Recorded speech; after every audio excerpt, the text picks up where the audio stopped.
តើអ្នកទាំងអស់គ្នាចង់ដឹងដែរអត់ថាកំឡុងពេលណាដែលស្ត្រីមានតម្រូវការចង់រួមភេទខ្ពស់នាងខ្ញុំម៉ាលីស្តូ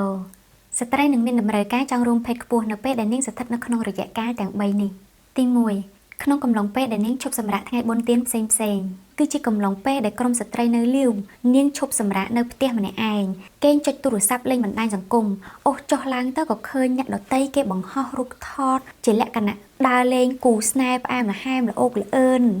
ខណៈនឹងបានធ្វើឲ្យនាងកើតចិត្តនឹកសំណោះអាណិតខ្លួនមានអារម្មណ៍ថារងាឯកាកណ្ដាលកណ្ដែងរសេះរសោះនៅមិនសុខសមោសម័យចង់មានគូស្នេហ៍ទុកបលែងលេងគេងអោបថើបនឹងគេ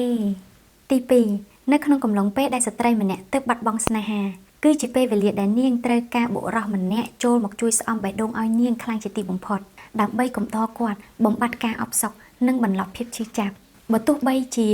គាត់មិនស្រឡាញ់អ្នកថ្មីក៏ដោយក្តីក៏គាត់នៅតែអាចទទួលយកគេនិងអាចរួមភេទជាមួយនឹងគេបានដែរទី3នៅក្នុងកំឡុងពេលដែលស្ត្រីស្ថិតនៅក្នុងវដ្តរដូវប្រចាំខែរបស់ខ្លួនដែលហេតុថាវដ្តរដូវប្រចាំខែរបស់ស្ត្រី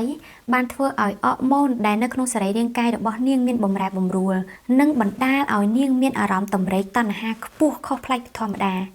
ដែលស្ត្រីខ្លះនាងអាចនឹងមានតម្រូវការរួមភេទនៅក្នុងកំឡុងពេលមុនមករដូវប្រហែលថ្ងៃ